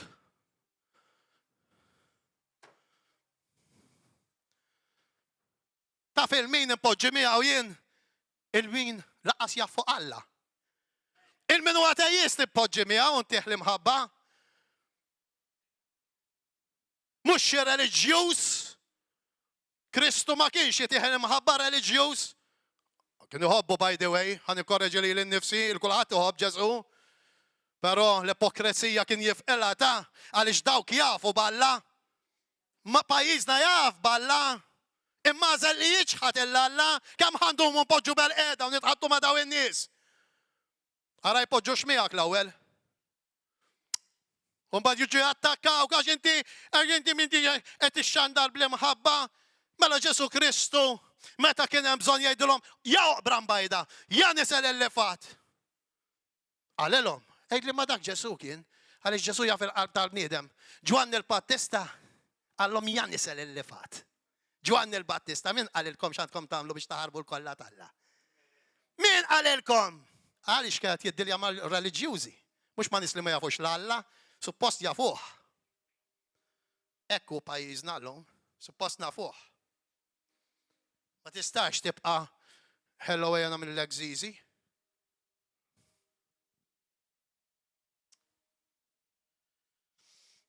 Zebliħa ta' Kristu, tafu kemm hawn zebliħa ta' Kristu fuq il-Facebook. U jitkellmu pasta sta vera fuq Ġesu ta'. Nispiċċa nibblokjhom, jien ma tantx noħob nibblokja nies. Nispiċċa nibblokjhom għax il-kliem li jgħidu fuq Ġesu. Mamma mija, mamma hawn nies jobodu l-Kristu ta'. Hawn nies jobodu l-Ġesu ta'. Dawn mhux ma semgħux bih, joboduh! Allura kemm ħandumu aħna ma nagħmlu xejn? Kemm ħandumu ma nagħmlu? Kemm għaliex ħanoqogħdu kwieti? Mela n-nies tad-dinja terremetti. U aħna xejn narawhom jirremettu u nilqawlhom. Dik hija l-kelma. Please, Knisja ta' Kristu, xammar il-kmiem. Għandek il-Facebook, tista' tuża l-YouTube, tista' toħroġ fi triq ix-xandar, tista' tagħmel kull mezz, tistħiex toqgħodx titfa' biċċitta l-post biss. Għal dawk laqqas jagħtu kasom qalbuhom jibqgħu għaddejjin. Forsi ħuk fi Kristu jagħmellek amen proset, you're right. Ma sem. Xandru ifħu famkom tkellmu. Tkellmu. Servu l-re tar-rejiet, il-Ġesu illi ġi kapuljat għalina fuq is-salib, tibżawx mill-persekuzzjoni. Ħajja qasira għandna llumaw ħada ma nafux. Irridu nmorru quddiem Ġesu jgħidilna, well done, my good and faithful servant. Idħol.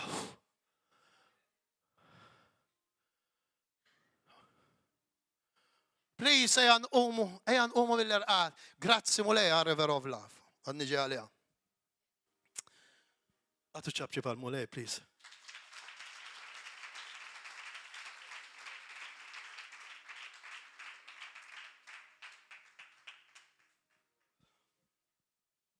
tafu għala xi drabi bħala Kristjani aħna ma nxandrux. Tafu għala nibqgħu ħalna magħluq u naraw il-ħażen. Għaliex ninsabu l-bogħod mill-preżenza tal-Alla. Għaliex il-bniedem li qiegħed fil-preżenza tal-Alla fid-dawl jaf kemm hu kraħidlam. Ma l-bniedem li mhuwiex qiegħed fid-dawl għalih id-lam huwa n-norma tiegħu. U ħafna għandhom bżonn li jagħmlu ndiema ġenwina. Ġwanni il-Battista, Mattew kapitlu 8, Mattew kapitlu 3, vers 8 jgħidilhom għamlu froċċieraq tal-indiema. Għamlu froċċieraq tal-indiema. Biddel il-lifestyle tiegħek. Ejx għal Ġesu Kristu. Li Ġesu Kristu għoġbu jmut biex tgħix inti. Ġesu Kristu ġi kondannat biex ma tiġix ikkondannat inti. Ġesu Kristu ġi miċħut mill-missier meta qallu għaliex abbandonajtni biex int qatt ma tkun miċħut mill-missier. Ġesu Kristu ħal post li suppost ħaqqu inti u ħaqni jiena. Ġesu li rrid qal ma mut għal ħadd, jien għandi ħajta u ħanejxa. Kif ħafna Kristjani jagħmlu llum, jien għandi ħajta u ħanejxa, għandi l-familja biżżejjed. Ġesu Kristu ma qalx hekk, 33 sena ħalla din id-dinja. Għaliex biex inti tgħix għall-eternità. Miegħu. Ġesu xerred demmu kollu ma ħallix qatra fih biex nobietek jisparixxu minn fuqek. Ħalli inti meta tmut u tidher quddiem ir-re tar-rejiet Alla li qed fuq tron, ma jarax id-dnub fik, imma jara d-dem ta' ibnu nieżel miegħek. U jgħoddok bħala iġġustifikat. U jgħidlek idħol. L-imħabba ta' Ġesu, kif tista' tintaqa' ma' Ġesu u ma tagħmel xi għalih? Ma nafx. Ma tistax. Nerġa' ngħid nifhem illi hawn min għandu ministeri differenti x'jagħmel ibqamlu. Importanti li x-xogħol isir fil-Knisja fuq ġewwa l-aħras ma jkunx hekk. U grazzi l-mulej li hawnhekk hawn ħafna illi jaħdmu bla waqfin fil-Knisja u minn qalbi nitlobkom tuhom ċabċipa l-ħawa.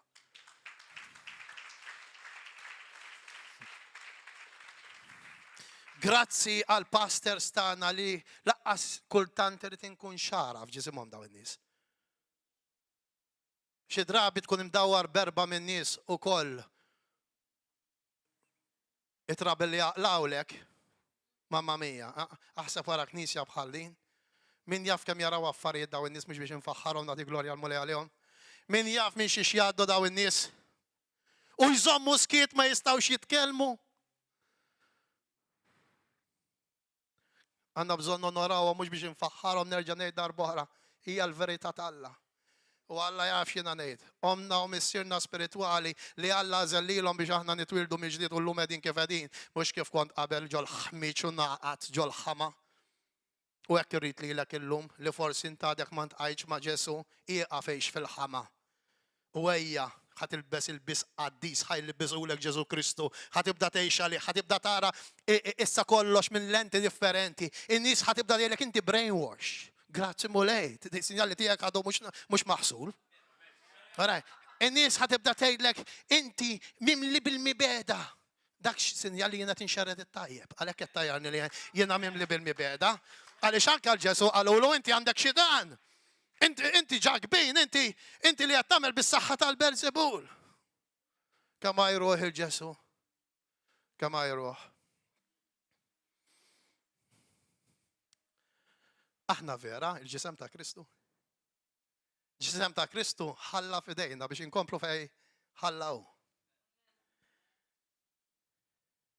U xi darba Alla ħajkellimna fuq dak li aħna nkunu għamilna fuq din l-art bħala knisja bħala l-ġisem tiegħu. Make sure li tasal qoddimu kollok araq.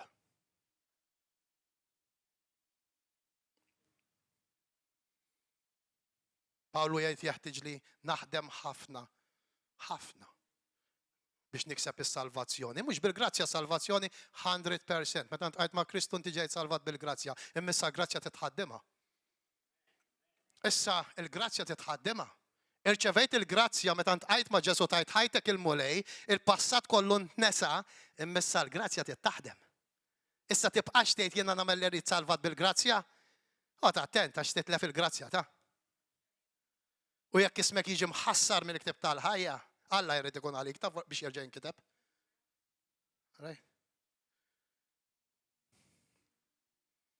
Kulħadd għandu x'joffri, ħadd mhu aħjar minn ħadd, għax aħna mhux bis-saħħa tagħna bis-saħħa tiegħu.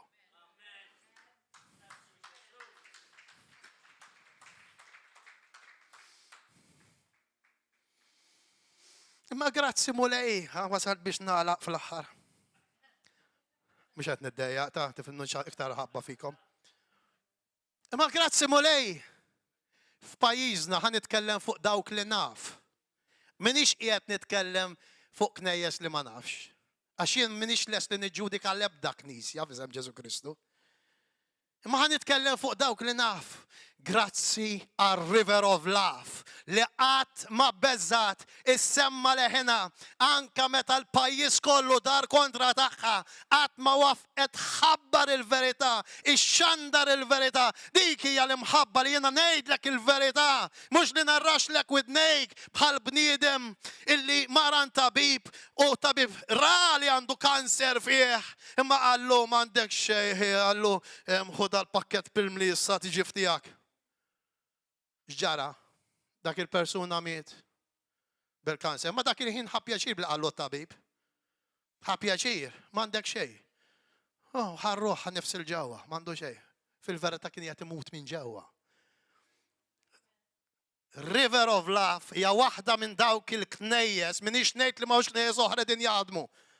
Ma nitkellem fuq li naf jien. Hija waħda minn dawk il-knejjes li taftara fil-bniedem marid bil-grazzja tal-Alla. U tagħtih kura billi tippreżentalu Ġesu Kristu qudiemu.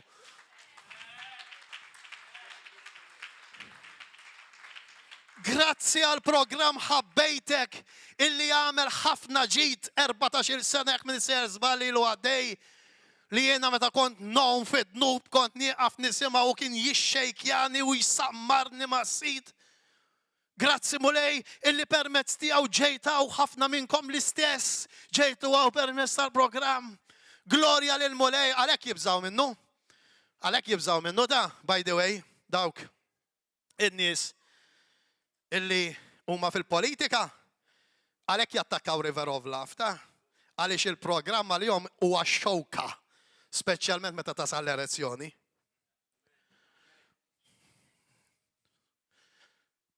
Grazzi għal Rivero, grazzi għal Pastor Gordon li ma joqgħodx jiddejjaq, jiġi insulentat, ma joqgħodx jiddejjaq, u anke jekk jiddejjaq xorta jagħmilha. Li jiġi persegwitat, halleluja. Grazzi lil mulej għalih. Perfett le mhuwiex ħadd huwa perfett, kulħadd għandu l-iżbalji tiegħu u grazzi għal din il-mara li tissapportjah u toħodlu ħsieb il-familja tiegħu. Mhux biss imma toħsib lilna hawnhekk u meta xi ħadd jitnikket, meta xi ħadd tweġġa miegħu, titnikket miegħu. Grazzi Marjella, Pastor Marjella. Grazzi Pastor Gordon. Illi b'dak li intom tgħidu sirna nafu r-realtà, sirna nafu l-verità. U grazzi intom il-knejjes li wkoll qegħdin taħdmu. Ma jfissirx għax ma nafx bikom jien minntom x'taħdmu. Imma jekk hawn min qiegħed jaħdem grazzi lilkom ukoll u jalla il-mulej ikompli jżidilkom magħkom.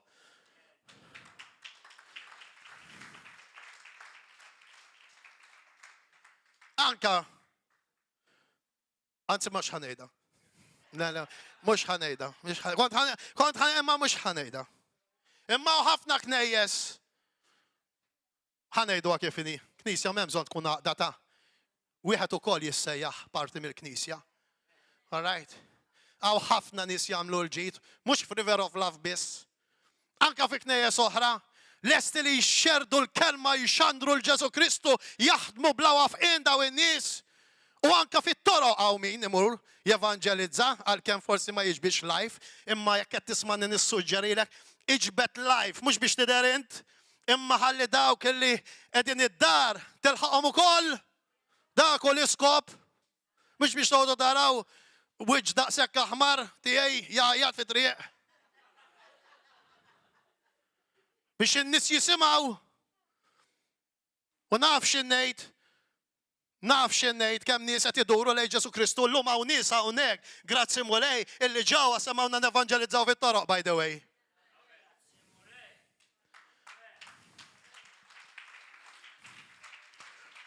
U għaw minnhom mhumiex qegħdin magħna għax ma setgħux jiġu ma qegħdin jisimgħuna wkoll. Illi saru parti minn din il-familja għaliex għas sema wieħed baħna semaw tnej bħaħan jgħidu fi triq repent u kulħadd ikellimhom left, right and center. Imma kien hemm xi ħadd li sema permezz tal-life. Għalhekk ngħidilkom użaw il-life. Għodux tistħu tiddejqu. Dik mhux gburija.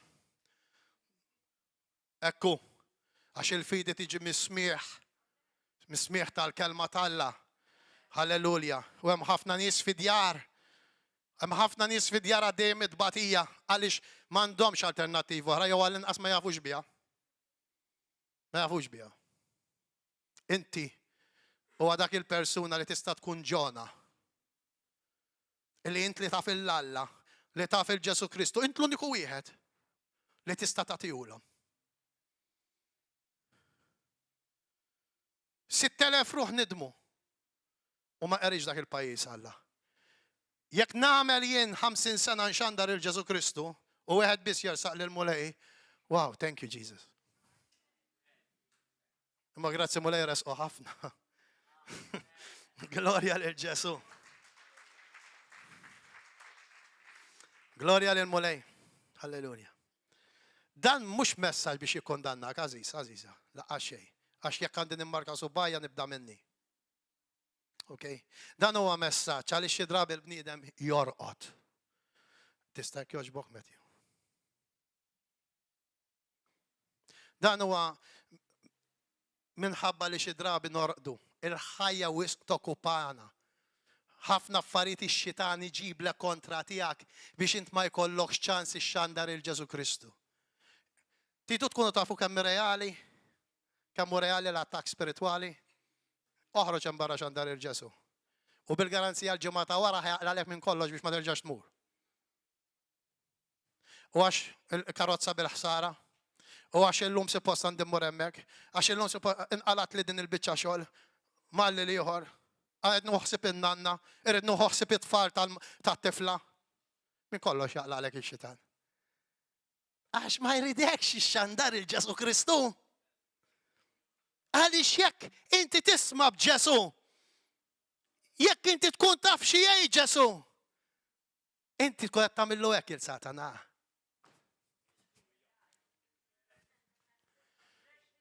Mhux baħna anta x-xitan, jaf li jekk inti ssir taf il-Ġesu tilef bihek. Jaqla minn kollox biex aħna ma nxandrux. Għax jiena ma naqbilx il-mod ta' kif ixandru, mhux xandar bil-mod tiegħek. Ma naqbilx joqogħdu jgħidu tkellem bil-mod. Mhux xandar bil-mod tiegħek. Ħallik x'jagħmel ħadd ieħor. L-importanti li jasal Ġesu Kristu.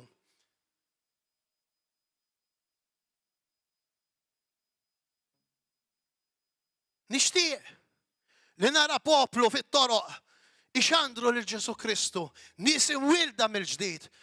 U iva, nemmen illi ħajjiżdiedu wara dan il-messaġġ in-nies li jxandru lil Ġesu. Ejjew intaqgħu magħna, għatu t-testimonjanza tagħkom li tista' xi ħadd li jismagħha mhux li għandu bżonn jisma' Ruben, jew il-Jowen, jew il-Jesrit, jew il-Dominic, jew il-Lawrence. Mhux lilna, għandu bżonn jisma' testimonjanza tiegħek. Tiegħek. U dak il-moment li jisimgħek jagħti ħajtu l-Ġesu Kristu.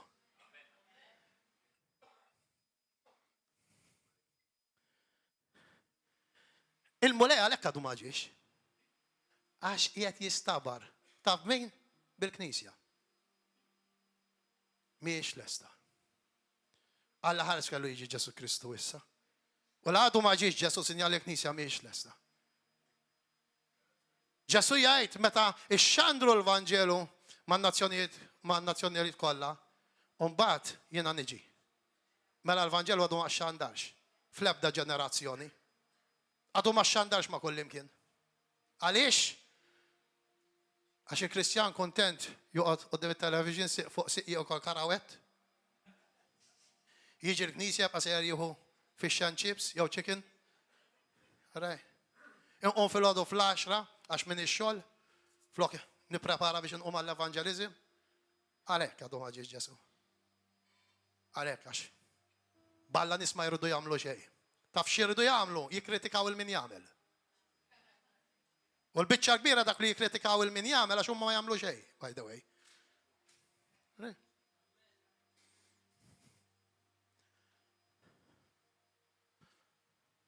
Tħallu xejn jidħol fin-nofs bejnek u bejn Kristu. La l-politika, la l-mara, la l-raġel, la t-tifla, la t-tifel. Tħallu xejn jidħol bejnek u bejn Ġesu Kristu.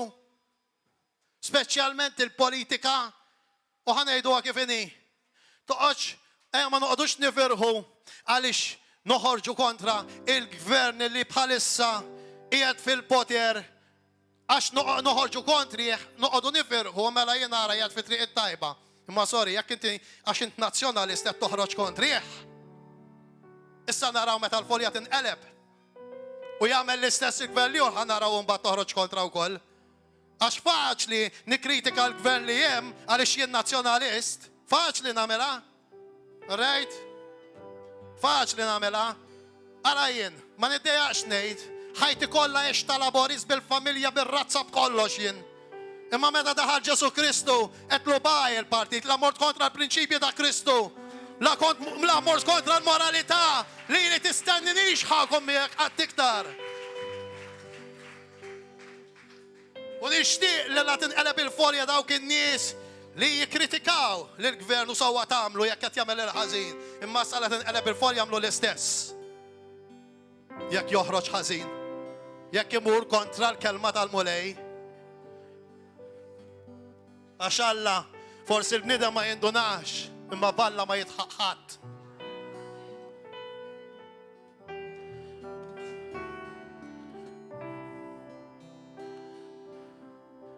Lesti bħala knisja biex nħorġu għaw barra ħalli nejdu talba fl-imkien, ħalli l-mulejja tina spirtu ta' boldness u mu spirtu ta' biza, ħalli nxandru l-mulej qabel ma jkun tard wisq. Lesti namluha. Halleluja. Gloria l-mulej. Ejja uħorġu għaw barra minn verament irid illi ħajtu timbidel għal-glorja tal-mulej. Nispera li dal-messaġġ ifejqek mhux jagħmellek ħsara. Test your heart. Jekk offendejt xi ftit ruħek. Inħobbok u ma xtaqx noffendik bil-gideb imma jekk offendejtek bil-verità. Please. Warrab dak kollu minn qudiemek li qed ifixklek milli tersaq lejn il-mulej. Ġesu huwa mħabba kbira. Għamilt xamilt f'ħajtek, dilt, raqt, mort ma nisaw irġiel, għamilt xamilt, gdibt, għamilt minn kollox. Ġesu għada ħabbat fuq il-bib ta' qalbek. Iftaħli. Irrid nidħol. U nikol miegħek. Ġesu jħobbok. Titlifx l-eternità ma' Ġesu Kristu. Għaliex l-eternità ma' Ġesu Kristu jifisser m'hemmx iktar mart, m'hemmx iktar problemi, m'hemmx iktar dwejjaq. M'hemmx iktar inġustizzji. Imma dusija u imħabba lejn Alla u tifħil l-Alla tagħna. Timmissjax l-eternità. Għaliex jekk timmissja l-Ġesu tmur Alla ħares għad fejn hemm Satana. U hemmhekk hemm dlam biki u teżżis ta' snin għax huwa l-bot mill-preżenza ta' Alla. Dan Ġesu jgħidu mhux Ruben qed jgħidu biss. Imma Ġesu qalu l-ewwel. Għax hu jaf għaliex hu ġie minn hemm. Għati ħajtek il-Ġesu, talba sempliċi jgħid, għedlu Ġesu, ejja f'qalbi, ibdilni, aħfil l-nobieti, tini grazzja li nindem, imlini bl-Espiritu Santu, u tara kif jinvadik. Jekk dik it-talba bil-qalb, Ejja ta' amana kull nar ta' 4 fis-7 ta' filgħaxija, nar ta' 6 fis-7 ta' filgħaxija u l-ħadd fl-10 ta' filgħodu. Ejja ta' amana ġewwa River of Love li hija knisja li tassew hija River of Love. U mhijiex River of Hate kif hawn min jgħid, River of Love. Ejja ta' amana. You are more than welcome. Għaliex wara kollox aħna ukoll ġejna mill-passat ibes u diffiċli u maħmuġ. Ħadd mu ħajtkaża b'ħadd. Ejja, għaliex il-mulej għandu pjan għaliku jrid iwettqu. Jekk Alla jrid, narawkom il-ġimgħa d-dieħla. Ciao, ciao. Grazzi mulej.